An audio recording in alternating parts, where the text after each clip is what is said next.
అస్సలాము అలైకుం వరహ్మతుల్లాహి వబరకాతుహు. అల్హమ్దులిల్లాహి రబ్బిల్ ఆలమీన్ వస్సలాతు వస్సలాము అలా రసూలిహిల్ కరీం అమ్మా బఅద్. అఊజు బిల్లాహి మినష్ షైతానిర్ రజీం. బిస్మిల్లాహిర్ రహ్మానిర్ రహీం. యా అయ్యుహల్లజీన ఆమను తఖుల్లాహ వఖూలు కౌలం సదీదా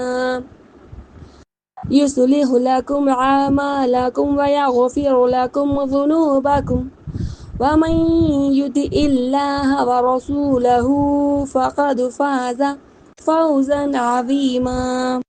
టుడే క్లాస్ మలమూత్ర విసర్జన పద్ధతులు. మన ఇస్లాం ధర్మం ఎంత గొప్పతో చూడండి. ఇస్లాం మనిషి జీవితంలో చిన్న విషయం కూడా వదలకుండా శరీరం ప్లస్ మనసు ప్లస్ ఆత్మ అన్నీ కూడా శుభ్రంగా ఉండేలా పూర్తి మార్గదర్శకం ఇస్తుంది. మన ఇస్లాం గొప్పతనం ఒక్క మాటలో చెప్పాలంటే మనిషి జీవితం మొత్తాన్ని సరిచే సంపూర్ణ మార్గదర్శకం. మనిషి జీవితం మొత్తాన్ని కూడా సరిచేసే సంపూర్ణ మార్గదర్శకం. కాబట్టి ఇస్లాం కేవలం ప్రార్థనలాగే కాదు, తినడం నుంచి నిద్ర వరకు, వ్యాపారం నుంచి కుటుంబం వరకు ప్రతి విషయంలోనూ మార్గదర్శకం ఇస్తూనే ఉంటుంది. కాబట్టి ఇస్లాం అనేది కేవలం మతం కాదండి, అది అల్లాహ్ ఇచ్చిన సంపూర్ణ జీవన విధానం. సరే, టుడే క్లాస్లో వెళ్ళిపోదాం ఇన్షాల్లా. మలమూత్ర విసర్జన పద్ధతులు ఈ విధంగా ఉన్నాయి చూడండి. మరుగుదొడ్డిలో మొదటగా ఎడమ కాలుతో ప్రవేశముకు ముందే అనాలి బిస్మిల్లాహి అల్లాహుమ్మ ఇన్ని అఊదు బిక మినల్ ఖుబుసి వల్ ఖబాయిస్. దీని అర్థం ఏమిటంటే, అల్లాహు పేరుతో, వల్ల నేను దుష్ట జిన్నాతు స్త్రీ పురుషుల నుండి నీ శరణు కోరుతున్నాను. బుఖారి 142, ముస్లిం హదీసు 375. ఆ తర్వాత మరుగుదొడ్డి నుండి కుడికాలు ముందుకు వేస్తూ బయటికి వచ్చి అనాలి గుఫ్రానక, నీ మన్నింపుకై అర్థిస్తున్నాను అని. ఇది తిర్మిజీ 7 అన్నమాట. తర్వాత అల్లాహ్ పేరు గల ఏ వస్తువు కూడాను మరుగుదొడ్డిలోకి తీసుకువెళ్ళకూడదు. కానీ దాన్ని తీసుకెళ్ళకపోతే మీకేదో నష్టం ఉంటుంది, తప్పదు అన్న పరిస్థితుల్లో కొంచెం మినహాయింపు అనేది ఉందన్నమాట. పాయింట్ నెంబర్ 3, ఎడారి ప్రదేశంలో కాలకృత్యాలు తీర్చుకునేటప్పుడు కిబ్లా వైపున ముఖము మరియు వీపు పెట్టి కూర్చోకూడదు. 4 గోడల మధ్యలో ఉన్నప్పుడు ఎలాంటి పాపం లేదు. కాబట్టి కిబ్లా ఎడమ లేదా కుడివైపు పడేలా తిరిగి కూర్చోవాలి. ఓకేనా.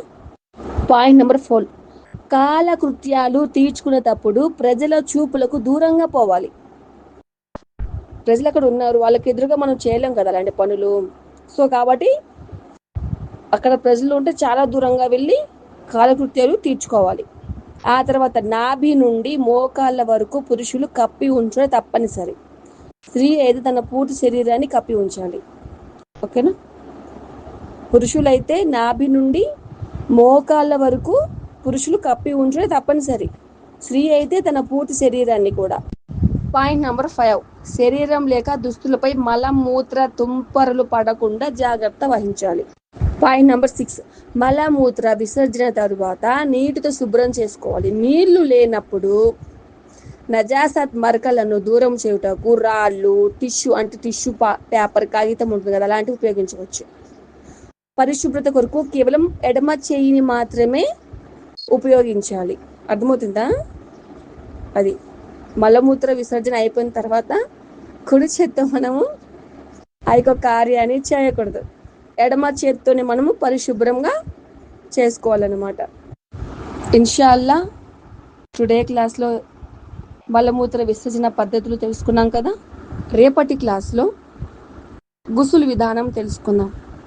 ఓకేనా. అల్లా చిత్తం అయితే. అల్లాహుతాలా నా యొక్క చిన్న కృషిని స్వీకరించుగాక.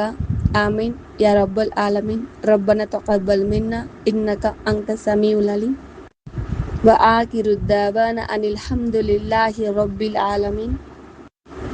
సుబ్హాన రబ్బిక రబ్బిల్ ఇజ్జతి అమ్మా యసిఫూన్ వ సలామున్ అలల్ ముర్సలీన్ వల్హమ్దులిల్లాహి రబ్బిల్ ఆలమీన్. సుబ్హానల్లాహి వ బిహమ్దిహి సుబ్హానకల్లాహుమ్మ వ బిహమ్దిక అష్హదు అన్ లా ఇలాహా ఇల్లా అంత అస్తగ్ఫిరుక వ అతూబు ఇలైక్. అస్సలాము అలైకుం వరహమతుల్లాహి వబర్కాతు.